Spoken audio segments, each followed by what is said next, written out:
Hey everyone, we're just about to get started on our Twitter space today, so thanks so much for coming. We're going to get going very shortly on our Twitter space, just going to be pinging a few people to join us. And if you want to be part of the conversation, you can certainly share your thoughts. You can retweet this space, and we can have a great conversation. So thanks for joining today. I see just starting out here, so I'm going to ping a few people to join us, and then we'll get going from there. So thanks for everybody for coming.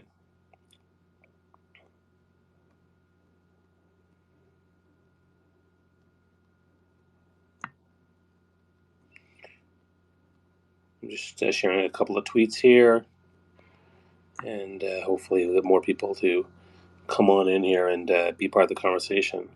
All right, there's Indra. Welcome to Indra. Gonna send her a co-host invite. Okay, so invite sent to Indra here, and of course there's a tweet up in the nest there that you can retweet for folks if you want them to be part of the conversation. Indra, welcome. How are you? Hi, good morning, Bobby. I'm getting over a cold, I think similar to you. Oh no! Oh Ye- no! yes. After you got it, so it came over to this side of the world. Did I transfer it during online? Is that what happened? Oh my goodness. I don't think it was you. I think it was just going around. So I know it's hit a lot of people in LA. So I'm just at the end of my cold, I think. I'm hoping. Oh, okay. Well, listen. I hope you get better. Glad you're getting better. So today, guys, we're gonna have a conversation about listening to your stakeholders, and I threw in the whole Elon Musk lessons because I thought it's a perfect opportunity for him to understand this too. Although he won't be here, I don't expect. But obviously, he's been a very hot topic, and it brought about the idea of listening to your stakeholders. Um, this works actually in your personal life and also in your professional life, right? So when I look at my personal life, my stakeholders are my kids and my wife and my friends and family. Stakeholders in my business also include my wife. Also include people that listen to my work and get benefit out of what I'm doing, and so I think there's a lot of lessons to be learned about listening and what you get out of it, and also what you're risking when you don't listen. And so that's really what the conversation is about today. So if you want to be part of this conversation, we invite you to come up on stage. I'm going to be tweeting and DMing a few more people to join us so we can make this room a little bit bigger. But to help, you can just click on the button on top there, the nested tweet, and retweet it so that more people can join us. But that's really what today's topic is all about: listening. And what's interesting, I used to have a pinned tweet on my profile on Twitter, and it was there for 5 years. It was the same one I had for a long time. It was all about listen to understand, listen without putting someone down, listen, listen without refuting, listen to listen to connect and build bridges. That's what it was all about.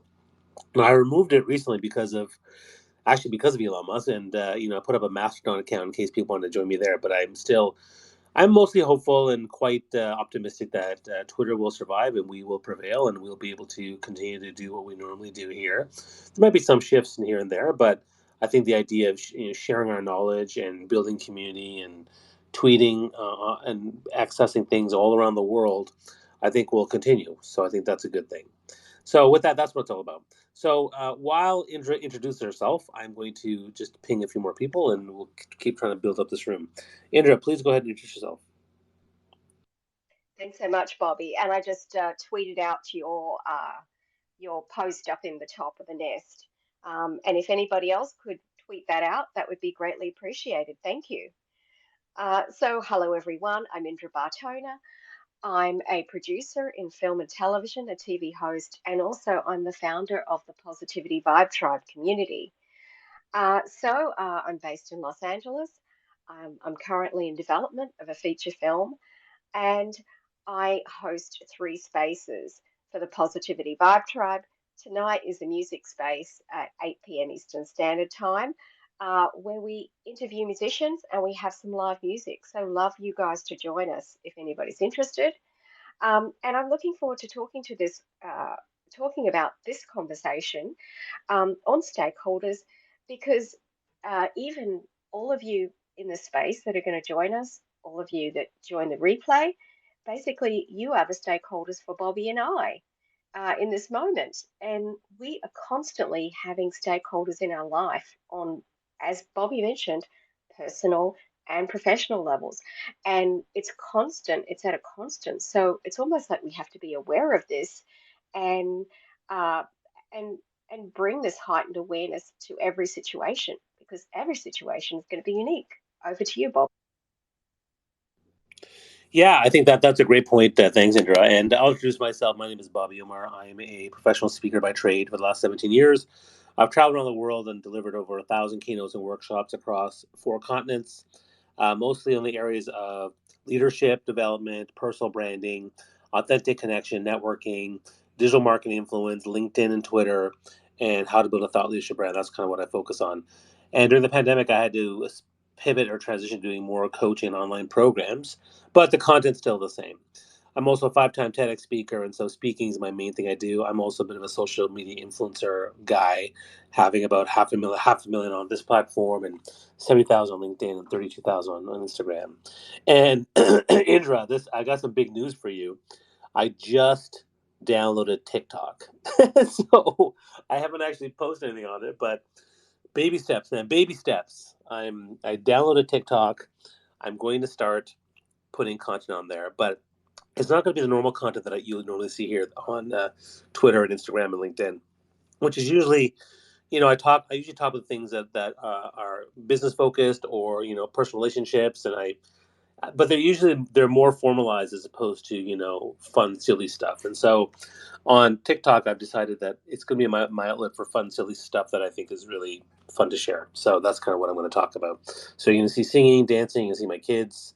It'll be a fun time. So that's kind of what it's all about. Anywho, back to the conversation. So if you want to come on stage and share your thoughts or whatnot, we'd love to do that. And I'm going to start by using the Elon Musk connection because you know, here's my general take on how things have been going and what happened. He's like many billionaires, like many people who have influence and power. He loves Twitter. I can tell that before he even joined own Twitter, and then he probably saw, hey, you know what? I think I can do this better, and so he decided to come in, and now he's taken over. And but then he fired the board, and he fired all the people that were doing stuff before. And I think he's struggling with the fact that just doing Twitter is a lot more complicated than just owning it. There's a lot of stuff to do from an operational perspective, a lot of decisions to be made, and so he's putting all his ideas out there, but then a lot of them are hitting the wall and falling off, and particularly the one with the verification where they launched verification without any sort of screening or identification, and next thing you know, all these spam accounts started posing as LeBron James and Eli Lilly and Lockheed Martin and Nintendo and posting stuff, and next thing you know, Eli Lilly lost $1 billion in shareholder assets or whatever valuation. So, and I think that doing the day to day operations of Twitter is not something one person should be doing in a silo. I think there's a lot of people that need to be listened to, including people on the team who've been doing it for many, many years, including the clients. If they asked me or if they asked us Twitter followers what are some of the things we want and how we want them, that probably would have gone a better way than just saying, here's what we're going to do. I know there's a philosophy out there where a lot of tech people like Steve Jobs would actually, and Bill Gates would say, here's what we're going to do. Here's what we're going to tell you to do, because they want to drive the the audience. But sometimes it doesn't work. Sometimes metaverse might take longer to do, and so is some of the Twitter things. So that's why I think it's such a great conversation about how we listen to stakeholders. I mean, I personally, with my own business. And sorry, the last thing I'll say about Elon Musk is I think the other challenge for him is because he's emotionally compromised. He's definitely emotionally wants to do a good job, and he clearly shares a lot of emotional tweets or projection tweets. I think that's another reason why it's good for him to have some stakeholders that are there to help you with to help him with the management of this gigantic platform. And so I think those are things that are causing a problem in terms of putting the other when you have bias, when you have that cognitive bias, and that emotional need to succeed or to be heard or to be listened to or to be loved. I think that also can affect how you might want to do things on this platform. So that's really kind of the general sense that I'm getting.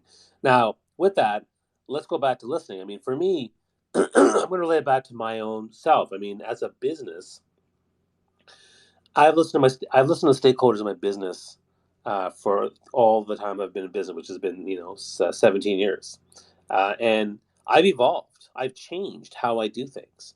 Even this very Elon Musk Twitter takeover thing is a chance for me to evolve and for us to evolve because I'm thinking about, well, what happens if I can't do Twitter Spaces anymore? What happens if I can't do my community anymore? What happens? Because in Indra, this might floor you, but like he could on a whim just say, I don't like Twitter Spaces. I don't. I think they're really bad. I'm going to cut them.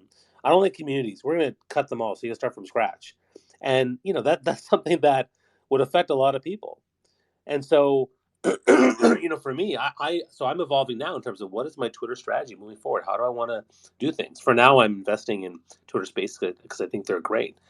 But I had another friend of mine who, another friend of mine actually got locked out of Facebook, and then he had started a new business on LinkedIn. Another friend of mine got locked out of LinkedIn, and she was freaking out about her business because it was all there, but now she's back after about a month of stress. So, I have to evolve. And so I've evolved by listening to the people that I speak to in my audiences. Every time it's someone I speak, I say, hey, they say, Bobby, that was great. I'm like, great, thanks so much. What did you like about it? What would you suggest for improvements? I'm always really big on asking for feedback. I'm really, really big on feedback. Now, maybe I do it more than some people, but for me, the whole idea of listening, the number one reason we listen is because we want to learn, because we don't know everything, or we may know things that are not validated by our stakeholders or our network or people around us. And so, if you can't listen, you can't learn. If you can't learn, you can't change. If you can't change, you can't grow. And if you can't grow, then it's not going to go the way you want to. So to me, listening is a huge part of the equation to grow as a brand, to grow as a business person, to grow as a person. We have to listen to all the stakeholders in our lives. Indra, how about you? What are your thoughts on this? Yeah, well, I totally agree, Bobby, that listening is a huge thing, a huge part of our success, not just in our business, but in life. I mean, listening to our loved ones is a really big lesson that we can never learn enough of, that we can never do enough of, but particularly even in business. I mean, constantly, I heard you just mention that in what you do, you're constantly taking feedback, you're asking for feedback from your customers. The same thing, even with my community, I'm constantly asking for more feedback on all the different things that I'm doing. Um, Even with my YouTube channel, I created, say, for example, I had a show on gratitude, and then I had DMs and I had emails from people saying, well, how do I get into that mood? And, like sometimes I wake up in the morning and I'm not in the gratitude mode. Well, that happens to all of us. So I created a guided meditation and then I created guided affirmations because, I was thinking like, okay, well, I have to be of service. I have to problem solve. And that's the biggest piece about listening. And if you do have customers and people that will give you the feedback, then that's where you can really be active and head out and create the things or do the things that need to be done. And I think that I've just kind of gone full circle with what you were talking about as far as Elon Musk. And I mean, he's got so many great ideas. I mean, he's taken rockets to the moon and things. So I'm really optimistic about what he can create and do on this platform. Uh, because if he's sending rockets to the moon, I mean, I remember some of the very first Teslas that came out. Some of our friends took us to Vegas. We had a road trip. No, it wasn't Vegas. Sorry, it was the Grand Canyon the first time. And, that car was just incredible. And that was then. And now I mean, I'm sure there's been just so many more improvements, but I mean, he's done incredible things. So every company goes through its ups and downs and its bumps in the road. So I'd imagine that's what's happening. There's a lot of tweaking going on. And I mean, as far as I've seen, I'm curious just to see where this is all going to go. I mean, with the current changes, um, certainly he has a sense of humor, and that's appreciated. And it's sort of like I feel like I'm just looking at some of the tweets and just really seeing his sense of humor come out. And then I wonder what's going on behind the scenes with everything that's ahead of us. And yes, I do wonder about Twitter Spaces, as you've got Twitter Spaces as well. I've got three spaces a week. But then I guess the thing is that if they do go away, then we have to be innovative. We have to be creative. We have to have other options available and plan Bs. So that's where it's up to us as creators, as business owners, to also be creative and have other ideas. Yeah, and I think that's important. I mean, and it reminds me of the fact that I'm because of what happened to my friend on LinkedIn, because of what's happening on Twitter now, I'm actually running a workshop with two other people on how to build your content strategy and thought leadership brand across multiple platforms, and also learn how to create your own independent one that's not on real estate, real estate like rented space. Sorry. And so that's happening December 3rd. I'll post a link in the nest above so you can take a look at it. It's free, so you guys can all take a look at it. But I have a TikTok, Instagram expert. I have a LinkedIn expert. And of course, I'll be there as the Twitter expert. So, yeah, that'll be a fun conversation because I think we do need to figure that out. All of us as brands, I think it's really important. Don't just stick to one brand or one platform. You need to figure out how to build beyond that thing. And I see my friend Norm is up on stage. Norm, we're talking about listening to stakeholders. We're throwing in a bit of the Elon Musk lessons of what he's doing or not doing, but wanted to see what your thoughts are. Yeah, well, over this past week, thanks again for inviting me, Bobby, and it's a pleasure to join with these great experts. My Twitter life honestly has flashed before my eyes over the past 7 days. Like this is the platform where I'm strongest, and the other social media platforms don't compare at all. So I'm really worried about losing this audience that I've built over maybe the past decade of being fairly active on Twitter. So that workshop really resonates with me in thinking about how I get them off of this kind of rented shared space and to somewhere where I can keep the communication going if this whole thing melts down in a blaze of glory. So I really appreciate that thought leadership that you're bringing, Bobby, and I'll certainly be attending that. Elon obviously made a gigantic mistake with Twitter Blue, but one thing I can say on the positive side of the ledger is he's starting to talk about new ideas that he has for Twitter and actually kind of engaging in a conversation now. Maybe it's a sign that there was a lesson learned from the debacle of how Twitter Blue and the verification system all rolled out. Um, he's probably running out of runway to learn from his mistakes, and it's nice to see him start to engage here. But hopefully it's not all too late. We're all kind of on the Titanic. It's cracked in half, and some of us are falling off, and we're just kind of wondering where this thing is going from here. So those are some thoughts. Yeah, thanks for that. And yeah, I think that listening is certainly a fantastic skill, and I think it's good to listen to it to start as opposed to now. I mean, my hope is that he will listen to a few people that are close to him to say, hey, dude, you need to have some accountability and check in with people, and listen to your stakeholders so that he can make this a better place. Norm, yeah, go ahead, Norm. You want to say something else? Yeah, I'm also in app development during the day, and you don't roll out features the way he did. We're talking about features, months ahead, and if something has to drop in an urgent basis, you're definitely going to talk about it with the collective and pay very careful attention to that urgent item to make sure it doesn't break everything else that you're working on. So even from like a software development perspective, was just not disciplined.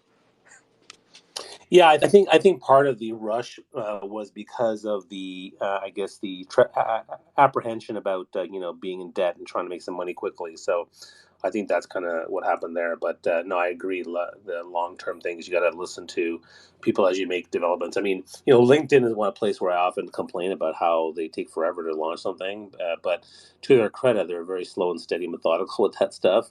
And so there's some benefit to that, although I would argue that LinkedIn is actually too slow, and then there's other platforms that are much faster. So it's just a question of finding that balance. But you won't know that balance or understand that balance unless you actually listen to people. I want to throw a question. And again, anyone else who's here, you want to come on stage and share your thoughts on how you listen to stakeholders or what your thoughts are, how things are going here or other platforms. I'd love for you to come up on stage.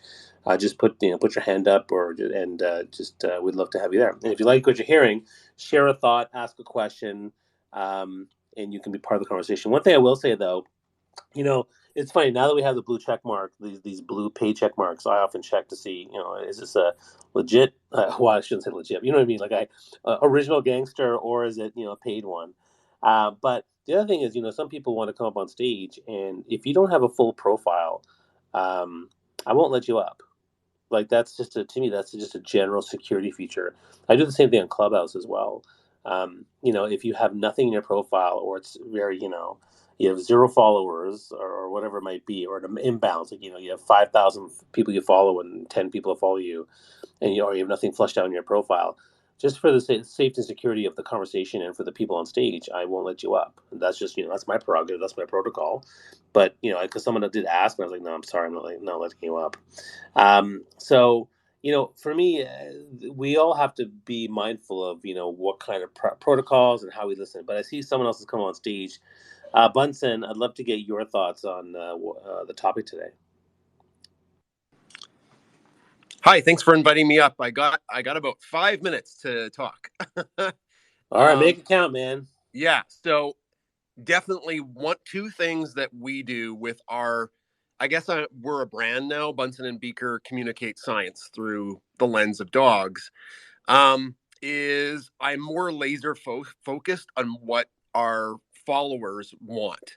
Now, they're maybe not necessarily stakeholders, but they're the folks that are more likely to get our merch or things like that. So in the past, we would communicate all types of science, and it never did as well as science specifically related to dog and cat research. So in the last like 3 or 4 months, that's what I've been more focused on. And they do magnitudes better, like sometimes in the millions of impressions better on Twitter. And then one more thing is like as I do develop merchandise for Bunsen and Beaker. I don't know why I didn't do it before, but in the last like 2 years, I just straight up ask our most passionate fans, like, what do you want? What is out there that you would like? Instead of trying to guess. Um, and I hope Elon Musk isn't guessing or just thinking like, I think people would like this because I like it. And that's dangerous when you have 170,000 followers like we do.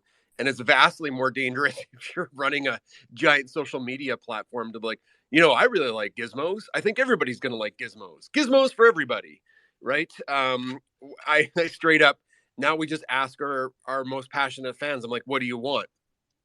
And this is only applicable to maybe us, but I did ask that, and they're like, you need to make tumblers. And I'm like, what the hell is a tumbler? And then I found out that there are these drinking containers, and I was like, oh my goodness, I didn't even know what they were. And all of our most passionate fans were like, we would buy so many tumblers if you made tumblers with Bunsen and Beaker on it. I'm like, okay, I guess I'm making tumblers, right? So anyways, I thought that I would just like to throw that out there. Make content that your stakeholders, that your passionate fans like, and like ask them what they want. And I hope Elon Musk is like pulling people like you, Bobby. Like, hey, Bobby, what would make Spaces better? Because you won an award with the social audio thing, and Indra runs Spaces. I run Spaces. I would hope they have little, I don't know, spies listening in on these conversations. So they're like, hey, this would be great. This would be better for Spaces rather than, you know what Spaces needs? More gizmos. Anyways, that's my 2 cents. Well, I maintain that I think that he probably is just doing things like, "Hey, I think this would be great because I like it," and he doesn't really think about it because that's kind of how he has been for some of these things. And is he asking me how to do it for Spaces? No. And similarly on LinkedIn, they don't ask me stuff even though I'm on there doing stuff a lot. So it's a sad state when they don't take I mean, they should leverage their. I mean, to me, the best stakeholders to listen to are the ones who are propping up your app, your technology, your platform. They are ambassadors, they are brand agents, they are people who love this stuff. Those are exactly the people you should be talking to because they are so passionate about the platforms. So I think that to me is a big challenge. And so, with that, I mean, I know you have to go in a couple of minutes. I kind of wanted to ask you a follow up, which was, when it comes to listening to stakeholders, I mean, what would be an example when you actually wouldn't listen to a stakeholder, and then let everyone else speak too? um, so we specifically to what we do on Twitter, I can give you an example. There is a tweet video function. Like if you hold long press on your phone, you can tweet video, anybody's video with your own caption. It gives them like a little credit at the bottom. And that's something that people want us to do more of. And I think it's kind of gross. So we don't do that because it looks like it's our video and Twitter doesn't necessarily do a good job of crediting where the video came from. And as a creator, I'm all about like if you're going to use somebody else's content, like it needs to be front and center that it is that person's content. Here's a link to their Instagram, TikTok, or whatever. So I don't like using the tweet video, even though it performs exceptionally well. And maybe when I don't listen to stakeholders is when it's against my morals and what I think is right. I don't know if that makes sense, Bobby. Oh, totally. I wanted to segue that into a conversation about feedback, right? So I think that's why I wanted to ask. I kind of wanted to hear from the others. So Indra, how about you? Like, when do we not listen to stakeholders? Yeah, well, I think that's a really interesting question because there's going to be sometimes, like for example, there's going to be people that maybe they don't have the experience that you do, Bobby. For example, like with what you do, there may be some people that have some feedback or some ideas or opinions on things, but they haven't been in your niche market for that long. But I mean, you probably, and it sounds like you always still listen to people, but you're going to make the ultimate decision on things because you've been an expert in the area, like particularly like say for, the TED Talk area, you've been a keynote speaker, you've spoken for so long.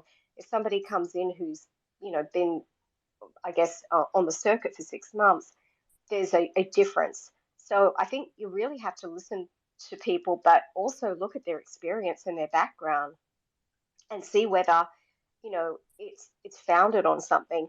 And also, I think it's always good to do some research. Often, if I get some feedback about something, I'll go and do some research about it. And then, if things don't really add up, then I'm not going to listen to that. So, it always varies. And also, I think, say for example, like for anybody that has an account, pretty much you're a creator, if not a small business. So everybody, even in the space, they have, everybody here has an account. I had my account here on Twitter, and I was trying to think. I've had it for quite a while, but I only really got active on it. I had 200 followers last February, and I suddenly got active on it here, and it grew.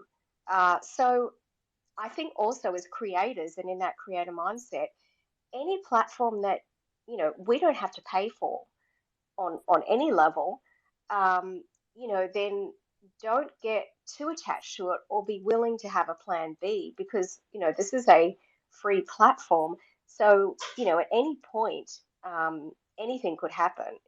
Things can change. Whether it's LinkedIn, whether it's Facebook. I mean, a lot of things changed on Facebook.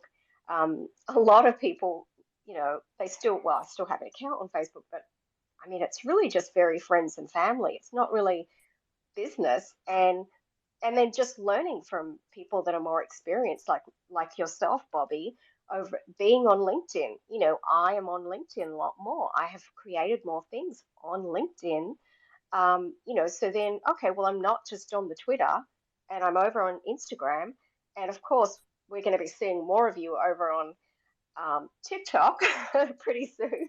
Um, but yeah, so I mean, I think the thing is, don't put all your eggs in one basket as a creator. And I mean, look, I think if I grew from 200 followers last year, then anything is possible just with consistency and with investing some time. So I think that's always a good thing because I mean, who would have thought? I wouldn't have thought that I could grow any followers, but it wasn't really something that I did. But it happens with consistency, and the thing is that you can, like, yes, I have um, my Positivity Barb Tribe community. It's just over 7,000 in the community now. But I guess I could go and build that over on a LinkedIn. I could go and build that. I mean, I do have a small community. I started it on Facebook. There's probably only, I guess 1,500 people over there, but that could build. So I mean, have other options, as creators, and even if you feel, I think you have to listen to yourself when we were talking about, well, who to listen to. You have to listen to feedback. You always have to be open from all your customers, even from people that may not have the same level of experience. Be open and listen. But I always feel like we have to go off and do our own research as creators and then make those decisions based on what we feel is going to be the best, course of action. Yeah, thanks for that, Indra. And we're talking about listening to stakeholders, and we're also referencing a bit about Elon Musk lessons from the last couple of weeks, but also how this listening applies to your life and to your business. Norm, you're still up on stage, so I'm glad you're here. Please stay, and anyone who wants to come on stage that delivers great value can stay. What are your thoughts about when to not listen to stakeholders? You're a political guy, so when do you Yeah. listen? When do you not listen? Yeah, I mean, one of the places where I'm not going to listen is if it hits at the core of what makes me great at what I do. At one point they had this thing called Active TO, which closed down Lakeshore Boulevard so people could walk and cycle, and I just thought it was fantastic seeing all the families taking to cycling for the first time and really discovering how amazing that can be for your mental and physical health. And a letter from the Blue Jays president said, "Hey," to the city council said, "Hey, shut down Active TO."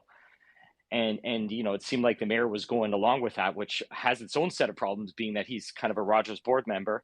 But I stood up fiercely against that. I wrote a letter to the Blue Jays president. I wrote one to city council. I was on CP24 about it.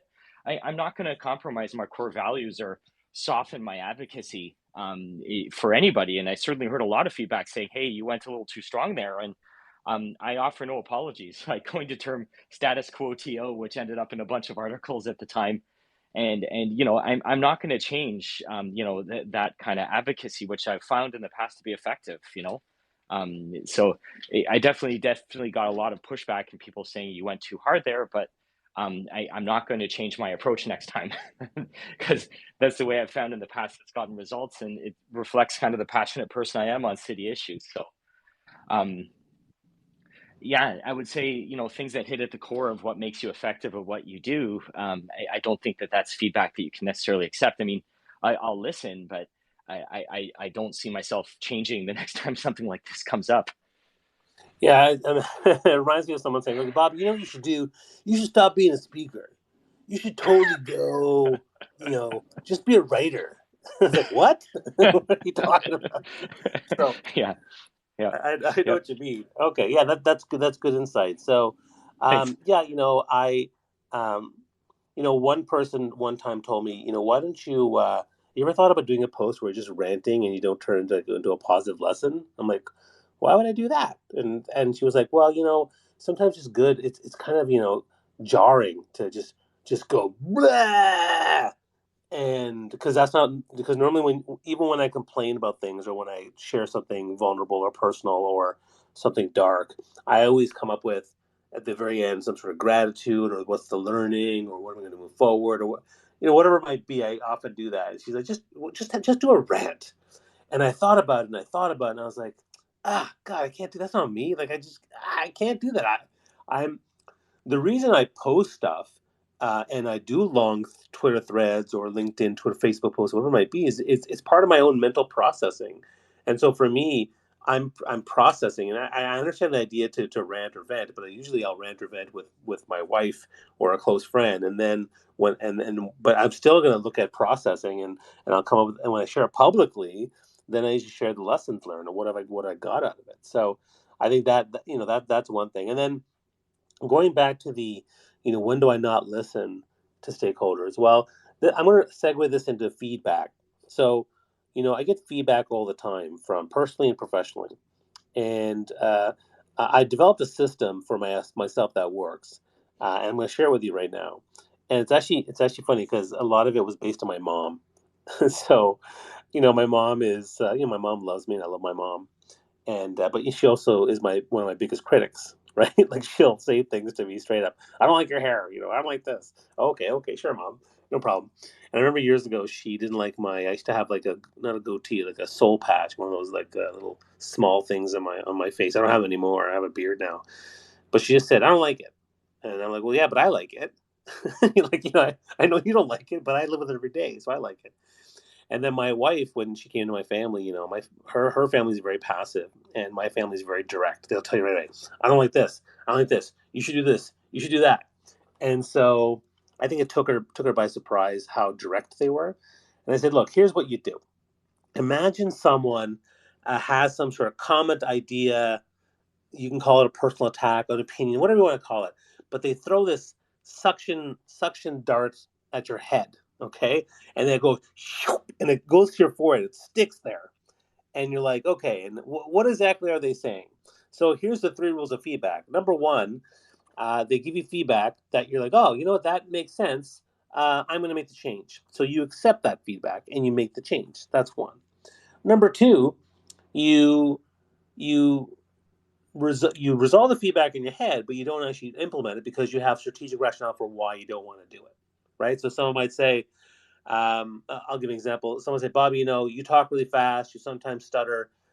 Maybe you should invest in, a vocal coach to do this and to slow down your speech and to remove some of the stuttering. And I was like, that's a good idea. I do stutter, I do talk fast, but I don't have the time and energy to do that. I don't really want to invest that kind of money into doing something like that. I'm cognizant of slowing down. I've worked on eliminating some of the ums. I now, take a pause. I breathe, and now I'm able to articulate things a little bit better. I'm not perfect, but I'm getting better. And so from that feedback, I understand why it's important, but I'm resolving strategically why I'm not going to do it. And then the third type of feedback is the one where you just dismiss, but always with strategic rationale. I'm going to dismiss this. So that goes back to my mom. I don't like your goatee, Bobby. Sure, mom, but I like it, and I live with it every day, and so I'm going to go with it for now. But thanks for your opinion. And then I dismiss it, and that's my reason for dismissing because I like it and I want to stick with it.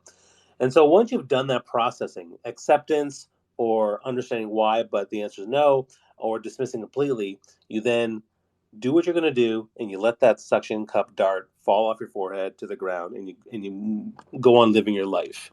And that's kind of how I deal with feedback, because I get feedback all the time from people, and sometimes context matters too. One time I got feedback from somebody. Someone sent me an anonymous email, like they created some sort of anonymous fake email account and sent me an email saying, why do you talk about vulnerability and your weight issues and whatever, like it makes you look bad. And and I don't want to follow someone like you who talks like that. And first off, it was an upsetting email to get, but part of me was like, this person is, why are they like sending an anonymous email, like they can't say it to my face like that. That's just hurtful, and that's just projecting. And I was really surprised that happened, but I was like, like that, it may hurt, but I'm not going to take that feedback at all, because if it's to my face, or it's it's public or something like that, I'm more likely to listen to than someone that creates an anonymous email and sends it to me, because there's no way for me to know who that was or what they're referencing. And so I eventually, even though it was hurtful at the moment, I decided to ignore it. and move on. So, we get feedback all the time about things about us personally, and sometimes sometimes the feedback I get, one of the hardest ones I got that was true was actually from my father. And like I was a rebellious guy growing up all my life. Rebelled against my parents, and lived on my own, and left my engineering job, married a white girl. All these things I've done to really upset my parents and live my own life. But one time he pulled me into his office and just and talked about my accounting and how terrible I was with my, because he's an accountant, right? And he was talking about how I never did my tax on time, and I didn't have a budget, and I wasn't financially planning properly. And I was like, yeah, you're right. You're right. And I felt terrible. He was right. He was totally right about that. And so it was a hard pill to swallow. And I've tried really hard to be better at that. So, I want to talk a bit about feedback. I'd love to get your thoughts on how you manage feedback in your life. Indra, why don't you go ahead? Uh, um, yeah, on feedback. Okay, so I get feedback like I always think there's several different types, and I think you just mentioned a lot of it. But the the welcome feedback that you actually ask for, and then there's the surprise feedback. I almost put it in that category because a lot of the time it's a surprise. So I had similar to you. I've had some feedback on my YouTube videos. I had, and again, it was a random kind of account that it was an email, and nobody would, I couldn't figure out who it was, but random things like your eyelashes make you look like an alien. Well, I actually think that's a compliment because my husband says that I'm an alien because every year I look the same. Um, so I might be an alien, who knows? Um, but yeah, so of course, uh, I couldn't figure out, well, okay, well, this is the surprise or unwelcome type of feedback. But, you know, I obviously I have hair and makeup that you know I consult with, and being in the business, you know nobody would has said anything. In fact, they're like, you need more eyelashes, longer, stronger. So anyway, I try not to take those things personally because I always think, there's always going to be that balance, especially if you're putting yourself out on social media, even if you just have an account like this, a Twitter account, even if you're running a space. It's difficult to please everybody. And that's what I think is important to know, to have a sense of your brand, to have a sense of your values and what's important to you. And Norm was talking about his values statement and his values before. And that's important to know. So, what are your values? What is it that you are providing to your clients, your audience, all those good things, and like have those things all laid out in your mind. Even write them out. I've actually written out a lot of things for clarity, which always helps me as far as feedback. And then sometimes I've also dated things so that I know if something comes up later that there is a pattern. So with feedback, sometimes if I don't look at something, then there might be a pattern. And so then I can look at that date, I can go back. So I actually kind of have a bit of a journal on, and I just keep it in my Notion. So I'm keeping very kind of organized notes on things and on feedback. And so I can go back and I go, oh, there was something on that. When was it? And I'll go back and, oh, it was like 6 months ago. Oh, it was on the same thing. Maybe I should create a show on that, or maybe I really need to create a meditation on that topic. So that's the benefit of me notating those things. And even if I'm not going to action it at that time, that feedback could be valuable in the future if there is a pattern. if it is reoccurring. Yeah, no, I appreciate that. I think it's also important for us to have certain feedback mechanisms. There's something powerful about having, 360-degree feedback wherever, no matter what level we are, whether we're at the beginning, whether we're at the middle, or whether we're at the top with billionaire status of a big tech company. What are the feedback mechanisms that are there to help us be better at our job? Because no one's perfect, and so learning and listening as we go goes so hand in hand. So that's why feedback to me is so important. Um, Norm, how about you? Like, what did you have a process, or how do you navigate feedback in your life? Yeah, actually, the organization I worked for during the day, they put a lot of thought into soliciting feedback and giving it and everything. And they have a couple of points here. So the first one is to be a great feedback seeker. So, by asking for feedback, it does show that it does show some humility, that you value other people's perspectives and that you want to learn and grow.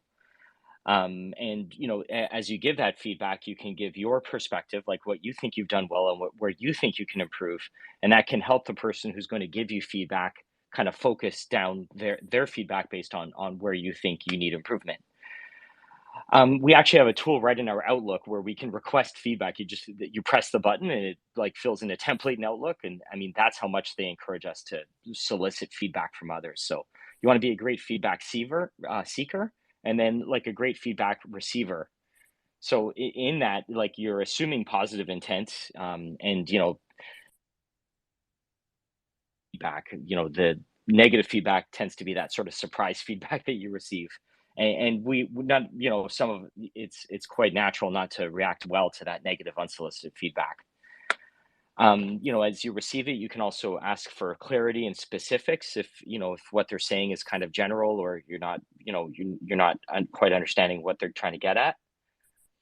Accept the good stuff, reflect on the constructive stuff, and you can also try to get some additional feedback from others based on what you heard from this person to kind of validate or get another perspective on it. And yeah, and then try to be a great feedback provider as well. So, this is just, sharing your perspectives, inviting brainstorming, and even try to plan next steps with the person if they want your assistance in making the improvements you're suggesting. So yeah, I mean, I like the kind of thought leadership my organization brings around feedback, and I've received lots of feedback that's changed the way that I work there as well. Yeah, that's awesome. No, I appreciate that. Thanks, Norm, for sharing that. And asking for feedback is interesting. You also brought up the point about when to give feedback too. I think that I it's funny. I'll share a little. And if again, if anybody wants to come on stage and share and ask a question or share a thought on listening to stakeholders, how they think Elon Musk is doing with listening or not listening, or just sharing your thoughts on what we're talking about, we'd love to have you up on stage. So just put your hand up, and we'll bring you on stage. Make sure you have a clear profile so we can actually bring you up. And if you like what you're hearing, be sure to tweet this out there, DM people, click the arrow button, and let people know about the conversation. There was a random question in the feed about Mastodon, which I want to answer before I get into another aspect of feedback. There's a lot of people are trying to think out what do I do now with Twitter if it falls apart. Well, first off, let me just say that I am cautiously optimistic that Twitter will be all right. And as much as I love Twitter, and I certainly obviously have a bias towards Twitter, and I have a lot at stake here, but I think that we're going to be okay. There might be some shifts here and there, but I'm hopeful that it'll work out. That said, there are clear concerns, and I think we should call them out. I think that the more we call them out, the more people like the stuff that's being like the Twitter blue thing. Like there was so much uh, uh, backlash that they shifted within 24 hours, right? So, we do have a voice in this platform. We do have a say to try to make things better. So I think that we should continue to do that. So I think that's fine. I did join Mastodon. I set up an account. I put it on my pinned tweet. I don't anticipate spending any amount of time there, to be honest. In fact, the one that and of course, you don't know which server to join. And I joined a server. It feels a bit slow, but I joined it because it aligns my values and had quite a few people on it. but who knows? Am I going to spend time there? I don't see the need to right now, but having the pin link, I mean, I should even go and see how many people are on there. I have no idea, right? So who followed me? I have no idea. But I think it's there as, like we talked about this, having some sort of contingencies and fail safes to help us navigate what's going on. I would probably say, well, instead of this, like, to me, like, making LinkedIn, Instagram work better. And again, I just downloaded TikTok today. I haven't posted anything, but I'm going to set up my profile and I'm going to upload something because I think that there's a lot of organic traffic there. So I don't put my eggs in one basket. I've always been a social media. I've tried everything. I was big on Vine back in the day. I hear Musk wants to bring it back. I mean, sure, having straight up videos. I think Twitter should bring back stories, like, just like you have stories on Instagram, and LinkedIn used to have them. They got rid of them. But I think having stories, would be nice to have. Although Twitter doesn't need them compared to LinkedIn, only because tweets, and by their very nature, are kind of like stories or tweet threads. But it's still good to have different ways to engage people, and I think having multiple ways and multiple options to engage people. Some people love stories, some people love tweets, some people love videos, some people love image content. So some people love DMs. Don't know who they are, but some people love them. So I've never been a big DM guy, but sometimes I have great DM conversations with folks. So I think that it's important to have those different things. So for me, Mastodon, yeah, like, I'm there. I have an account. I'm not holding my breath. That's kind of where I'm at with that. I'm not sure if Norm, you're a tech guy, so maybe you can. Are you? Do you have a Mastodon account or something similar? I do actually. You helped me to understand it. It was, what is Mastodon? I asked you yesterday, and you mentioned, think of it kind of like joining a Discord server, like with some of your friends to organize around a particular issue or something. And that's the best explanation I've heard yet of Mastodon. I haven't gone on there to engage really. I do have an account, but it just, yeah, it's that Discord server thing is good, and that's how I have to approach Mastodon. So really find that community that speaks to me, and join that one, and try to engage. That makes a lot of sense. Yeah, I think for now, my advice to clients would be to just set up an account, have it there just in case, so people know. And other people are spending more time and energy building it up, but I probably wouldn't at this point. But other people might have a lower risk tolerance than me, and they can decide what they want to do. Andrew, what about you? Have you done anything around a separate account that's similar to Twitter? Uh, no, the only thing that I have done is I've had more of a presence on Instagram since things have been in a change, or kind of a lot of change has been going on Twitter. I certainly have been over there, and as I mentioned, well, I also heard that apparently newsletters are going to end at the end of November here on the Twitter platform. So I'm definitely going to be moving all my newsletters over to LinkedIn. Oh, Um, say it again. What's happening to the Twitter newsletters? The one with review? What's going on? yeah, so that's going to end at the end of What? November. I know, and I've actually got 54, and I've started to to make sure I've got copies of those. I'm not quite finished. So yeah, Sorry. always You have a have copy. 54 newsletters you've released? Yes, yes. Holy On cow! I know. Yeah, I'm very consistent. When I do something, I commit to it. So I am in the process of garnering and copying all of those and putting those in on one of my storage to make sure I have them. But I'll be able to transfer those over to LinkedIn, and I'll be able to put them there. And I'll be able to also, I have a blog. So I'm going to get a lot more of those and put them on my blog.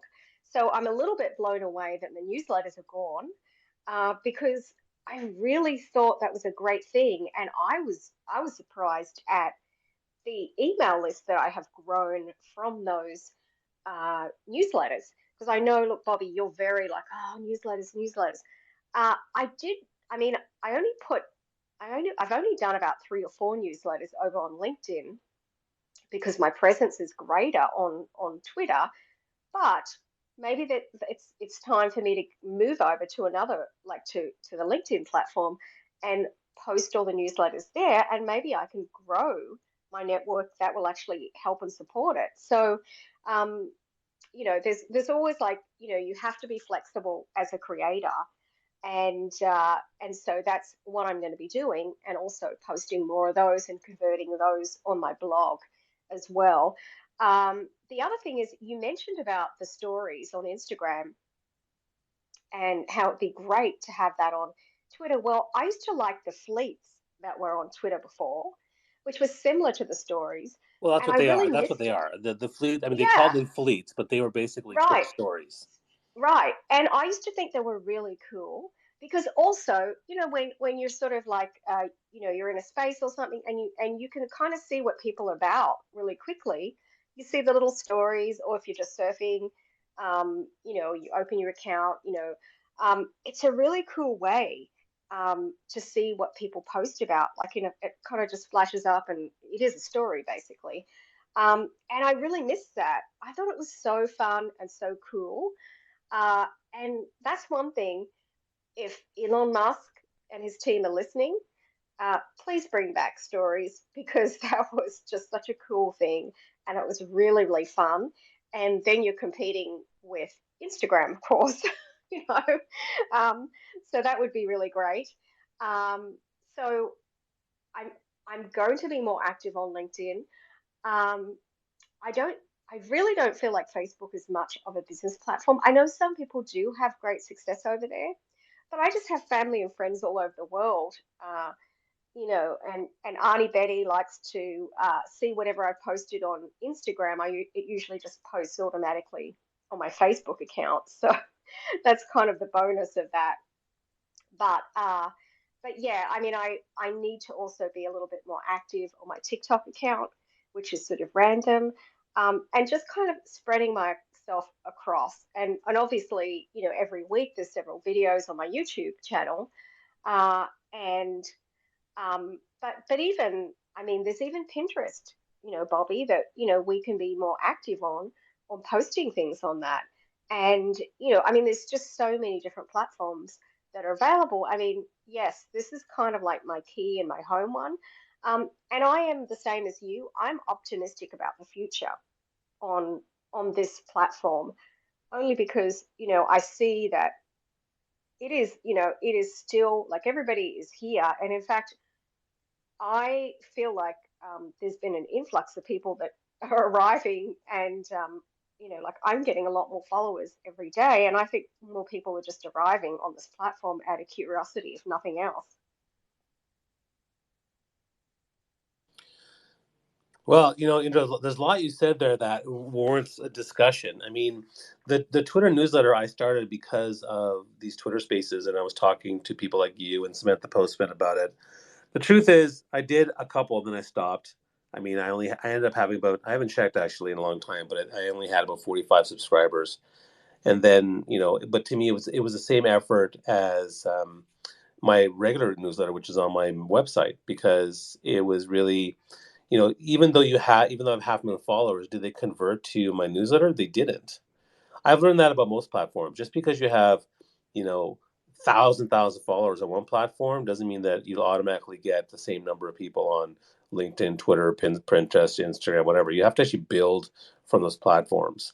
The 32,000 I have on Instagram are not from Twitter. They're from building on Instagram. The 13,000 I have on Clubhouse are not from Twitter. They're from building on Clubhouse. Same with LinkedIn. So, I mean, there is a little bit of overlap, but not that much for the most part, and I'd say that the stories are important on this platform, and it actually wouldn't be compete. And again, I'm giving feedback here, but it wouldn't be competing with Instagram.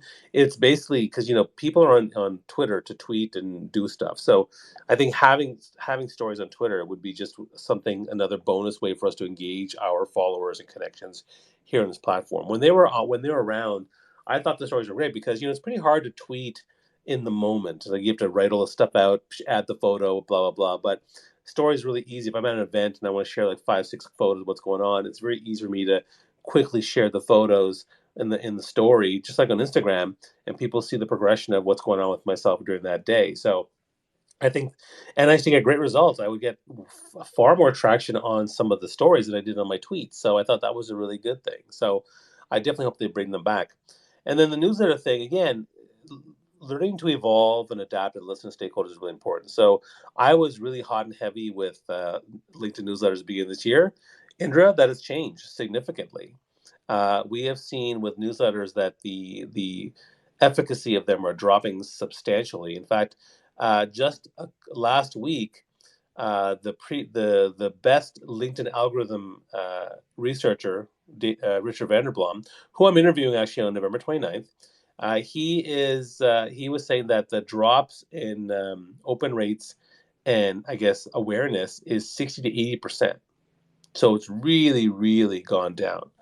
And so, I would say that if you're putting efforts towards your newsletter, now the good thing about the review newsletter on Twitter is that it gives you people's emails.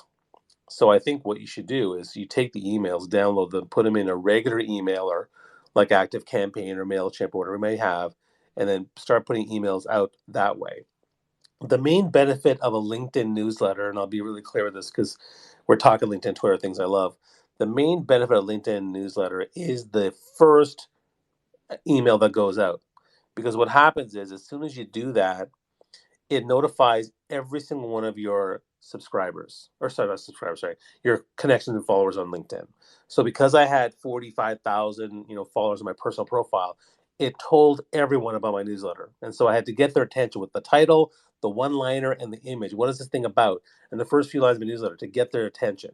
And that's how I got, 12,500 subscribers from that initial launch. Now, I wish if Twitter had done that, if I launched my review newsletter here and it told my 500,000, maybe I would have had more subscribers. Who knows?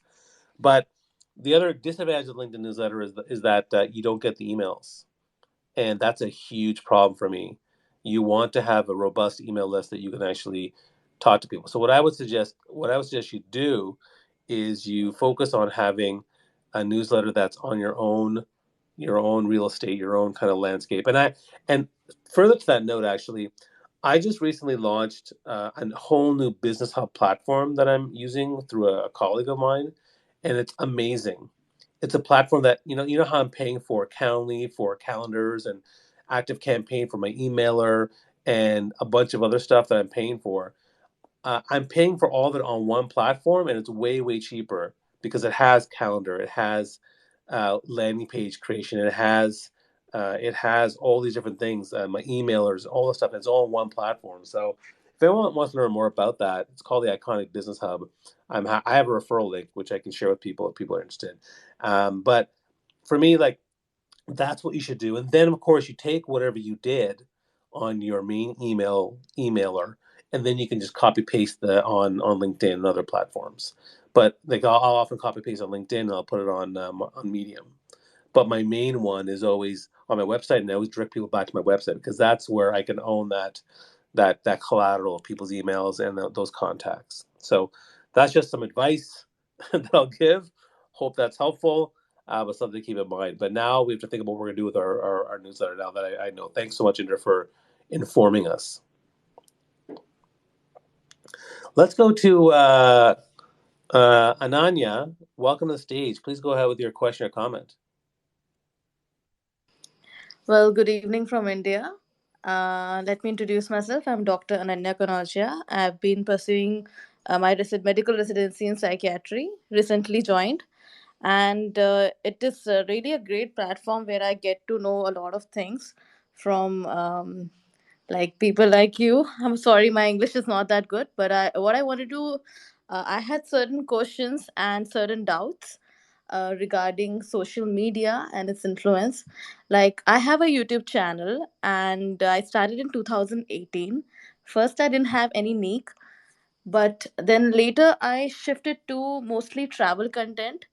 And I had this biggest difficulty was with consistency, and I seen that the growth initially was very good, and then it stopped all of a sudden because I stopped like uploading more videos. And yeah, it lacked quality, but somehow the whole journey led to getting to know my how I will pursue forward to making content. Then I had this difficulty with understanding what people want from me and what I want to show. I always had the dilemma whether I should go according to the audience or I should do what I want to do. And I struggled with that, with the kind of response I got with each and every video. Then I right now I'm literally enjoying Twitter, and I get this sense of whole information. For example, I was always curious about how I can progress with content creation if I'm stick to only one platform. So here I'm getting to know, and I had this one doubt, like, I got messages from certain people, and they talk about that they can do optimization of my YouTube, which is like SEO thing. So I just wanted to know whether it's really important for like paying someone to optimize your YouTube channel, rather than like being confident about your own content, because I have my own set of community who still messages me for the videos I've created 5 years ago. So I can feel that I have like certain responsibility to be faithful to my viewers. And yeah, that's it about me. I have so much to say, but I can't organize my thoughts at the moment. Yeah, thanks so much for the introduction and all this great information. So, and yeah, there's so much to talk about here. But I mean, I think the main question was, should you hire someone to help you with growing on YouTube? Was that the main question? Yes. Okay, and you also mentioned about content creation. So let's go back to a couple of things. So one is content creation, being consistent, adding value, and then listening to your stakeholders as you go along to improve upon that content creation. I think is a strong long term strategy on any platform. What I will say though, it's important to have patience, right? Because sometimes it takes a longer to get to where you want to go on certain platforms. And I know everyone here is in a rush to get to the next level as fast as they possibly can, and I get that. We're all in a rush, but you have to play the long game. So I think that's really important.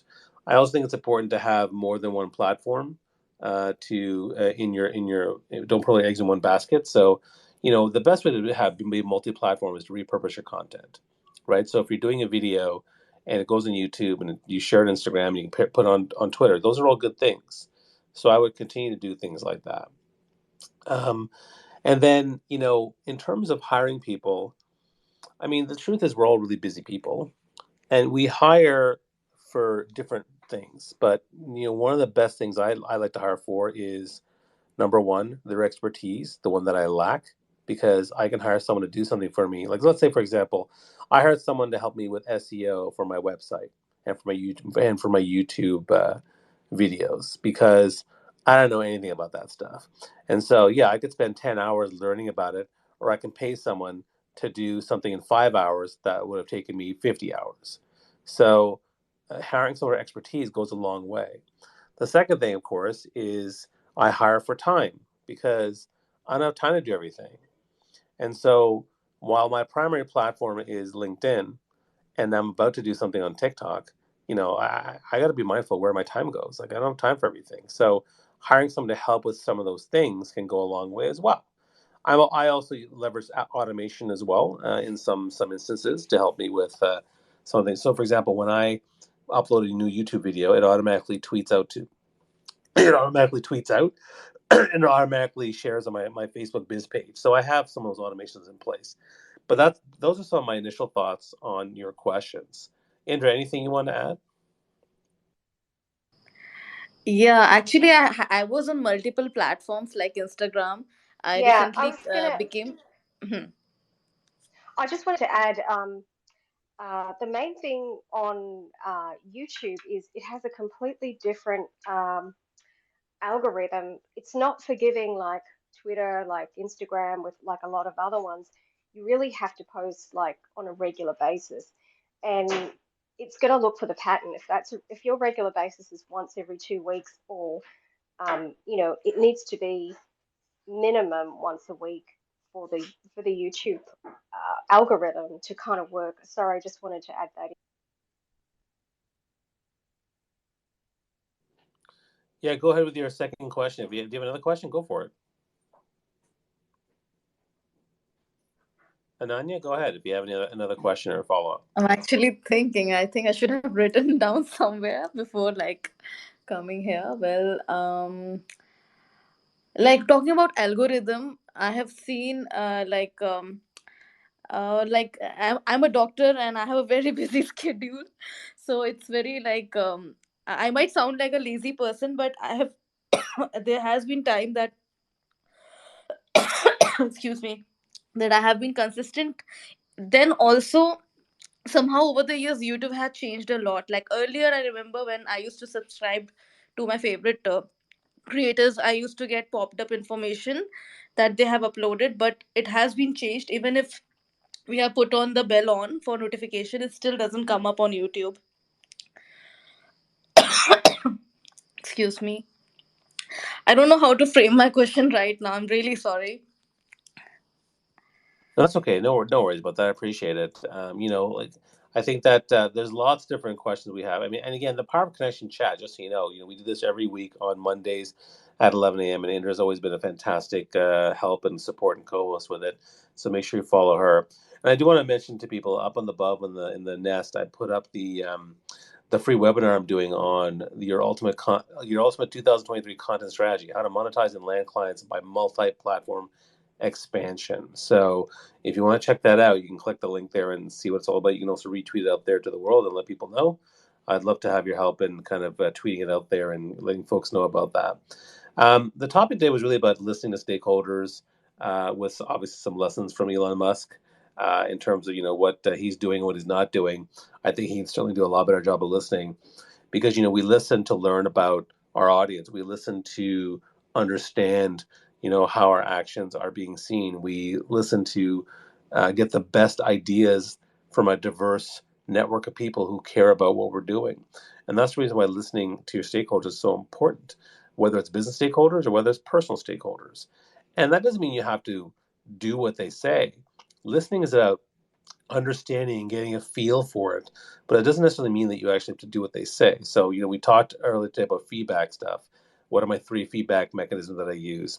So if you've gotten value from this space, I encourage you, there'll be a replay. I encourage you to take a picture of this and share it on Instagram or Twitter or LinkedIn. I encourage you to take the replay and say, here's my 1, 2, 3 things that I learned today, and tag it, because when you tag us, next thing we retweet or we reply.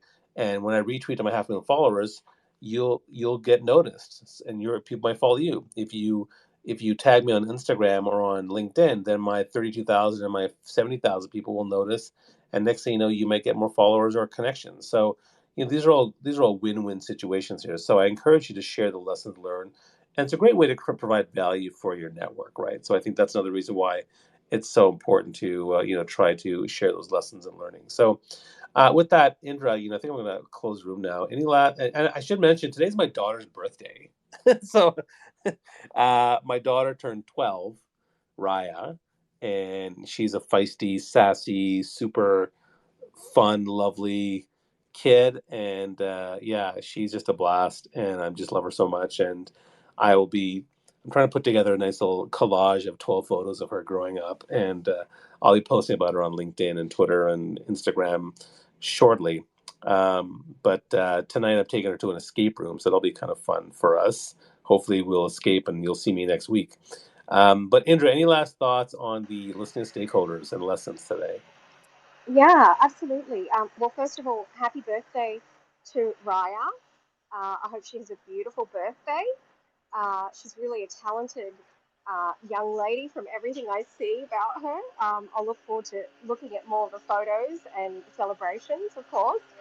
Um, it's it's been a really great discussion, and I think the thing for me is like it's been really helpful for me to hear all of these points discussed, because I think we can never ever uh, stop learning on all these areas, and particularly with social media, it's constantly on the move. So thank you so much for having me as a co-host. Really enjoyed as always, and wishing everybody love, light, and blessings for a great rest of your week.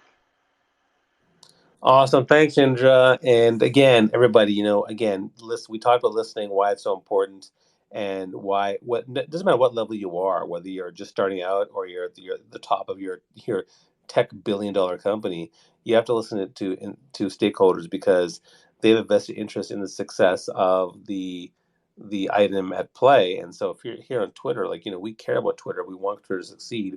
We want to do well by Twitter, and so that's why we want to give our opinion and share our thoughts, and help the platform be the best it can be. So keep sharing your nuggets, keep sharing your ideas. And if you want to see me, with other rooms, I'll be doing. I normally do a room on Mondays on Clubhouse, but I'm taking my daughter out today. But On Tuesday, I'll do a LinkedIn audio room at 4 p.m. called LinkedIn Mastery. And then on Thursday at 2 p.m. And then every week on Power Connect Chat on Twitter Spaces, we do this room at 11 a.m. So that's kind of, and then I do other ones too, but those are the ones I'm always on for sure. And then of course we're doing that webinar up on top there, so take a look at that. It's free. You can take a look at it. There's lots of great insights, lots of great bonuses to be part of that event. So I hope to see some of you there. With that, have yourselves a wonderful week. Stay safe, and remember, always keep listening, always keep learning, always keep loving. Take care, and we'll talk soon.